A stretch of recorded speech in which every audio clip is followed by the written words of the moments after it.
Lincoln Riley, University of Oklahoma, Philadelphia Eagles, Doug Pederson. What does any of that have to do with the Dallas Cowboys? Well, I would say a lot. Mike Fisher, reporting from Frisco, home of the Dallas Cowboys. So if you go to cowboyssi.com, you'll see the sourced story. Two sources saying that, and first report, by the way, with Ed Kratz, our man in Philadelphia, that the Philadelphia Eagles, having fired Doug Pederson, immediately turned and made a phone call to Oklahoma and touched base with Lincoln Riley. This is significant in a number of ways. First of all, to the Doug Pederson thing. Our understanding is he was just sick of working under Howie. And Doug Pederson is a ball guy. And I'm not saying he's not obviously he's a smart guy, a football coach, and he won a Super Bowl. But he's a ball guy. He's not a English professor. He doesn't have a master's. Well, maybe he does in PE. I don't know. But I'm just saying, Doug Pederson is a student of football more than he's a student. Just wants to be a ball guy. And Howie in Philadelphia is not. He's different. Howie's a genius. And so the ball guy conflicted with the brainiac. That's what happened in Philadelphia, to the point where I believe Doug Pederson was probably like, you know what, I go ahead and fire me. I mean, I got money left in my contract. I'm sure he does. I got a Super Bowl in my pocket. I'll get another job when I get another job. Maybe it'll be in a day. Maybe I'll take a year off. Maybe my bout with COVID is still lingering a little bit. Maybe I don't feel great. Maybe it wore me down a little bit. I'll take a year off. Worked for Mike McCarthy, another ball guy. Again, I'm not insulting anybody's intelligence when I say that there's some coaches that really are professorial. They're intellectually superior. There's other coaches that are dictator drill sergeants. There's other coaches that are avuncular. They're your friendly uncle. And then there's coaches that are there's ball guys. Mike McCarthy's a ball guy. And that's okay. And Doug Pederson's a ball guy, and that's okay. But sometimes the ball guy conflicts with the brainiac. And that's what happened in Philadelphia. So they turned to Lincoln Riley. And Cowboy fans should be a little scared here and a little concerned. I don't think Lincoln Riley's taking that job. And I'll tell you why. First of all, he makes $6.5 million, I believe, a year at Oklahoma. He's 37. He's like Switzer and Stoops before him. He's the governor of Oklahoma. I mean, pretty sweet. Pretty sweet deal. And they do a great job recruiting. And obviously, you got to keep working to stay on top. But the foundation there is so sound. Kids want to play there. And I love Oklahoma, and I love Norman in its way, but it ain't, it's not Shangri-La, but for football, pretty close. And he has a great deal of power there, Lincoln Riley does. So he looks around. This is my thinking now. It's been suggested to me, but I'm not saying this is sourced. Let's just make it sensible.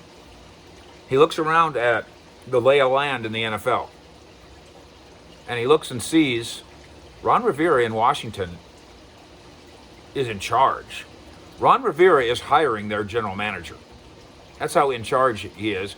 Ron Rivera on Sunday night, after their Saturday night playoff loss, had a meeting with the owner, Dan Snyder, and told him what the plan was for the future. He didn't ask. He told. And he told him two things. He told him, here's what we're going to do at quarterback. Here's what we want to do, our plan. And two, here's what I'm going to do at general manager. Not asked. Ron Rivera runs Washington. Now, Rivera's got skins on the wall. We've been doing this for a long time. Maybe that's a unique situation. How could Lincoln Riley ever get something like that anywhere? Well, Matt Rule has it. Another area-based coach. Matt Rule spent a very short time at Baylor. Boom! Gets hot. Goes to Carolina. Guess who runs the Panthers? Not the general manager. It's Matt Rule. And he hasn't been doing this for 50 years. So I think Lincoln Riley looks at the landscape and says, why do I want to go to Philadelphia and get bossed around by Howie? And they got quarterback issues, even though one of the quarterbacks is my guy, Jalen Hunt. And they got salary cap issues. And maybe the roster is a little financially bloated anyway. Why do I want to go there and be bossed around by Howie? Why don't I just wait my turn and be like Matt Rule? I'll just, when the time's right, I'll go, somebody will hand me the franchise. And I'll hire my own general manager, and he'll be a cap and contract guy, an analytics guy. And I'll get to do football, but I'm still kind of his boss.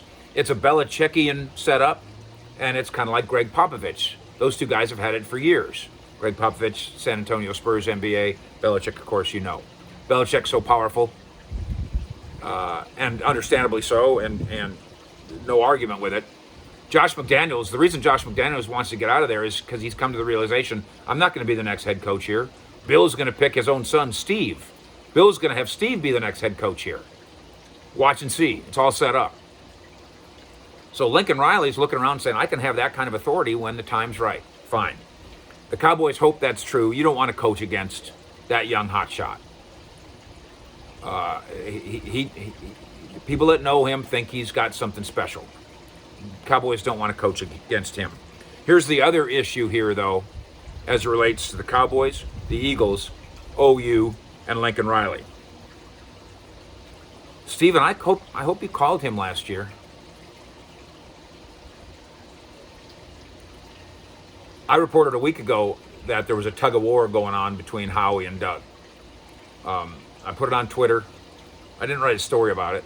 There's a story up now that talks about it on cowboyssi.com.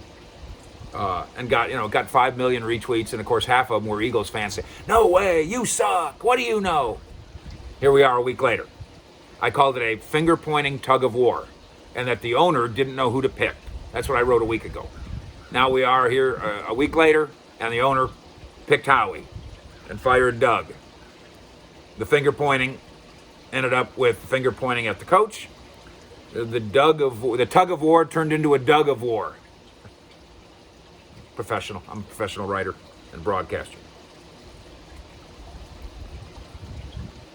I think for just a minute, Cowboy fans were like going, yeah, way to go, Eagles. You suck. You fired Doug Pederson. He's the only guy that's ever won a Super Bowl for you. Now but only for a minute, because then the call goes to Lincoln Riley, and then the talk turns to, did the Cowboys have a chance at him? Because the Eagles have a relationship with Lincoln Riley, and it's one strong enough that he talked to Howie Roseman and told him, hey, Jalen Hurts, you'll like him. Hey, the wide receiver Jalen Reagor, you'll like him. He helped scout those two guys in a way for him. That's a pretty good little connection. But the Cowboys have a connection with Lincoln Riley, besides the fact that he's, 3 hours away. Steven got to know Lincoln Riley when Steven's son, John Steven, from Highland Park High School, was being recruited to go be a college football quarterback. Now, he ended up at Arkansas, and keep an eye on John Steven, because someday he's probably going to be the president and owner of the Dallas Cowboys. It'll be way after I'm done on YouTube, but someday. So when John Steven was doing recruiting trips, he went to Oklahoma, and Dad went with him, and Steven and Lincoln Riley hit it off. It's great connection to have. So last year the Cowboys had a vacancy, a coach.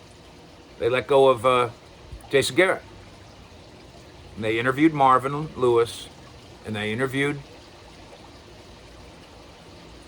Mike McCarthy, and they had themselves some Johnny Walker blues, and they woke up the next morning and hired Mike McCarthy. And I hope, for the Cowboys' sake and for the Joneses' sake, that in between all those, Steven called Lincoln and said, would you like to coach in the NFL this year, going into 2020? And that Lincoln Riley said, no, I'm not ready.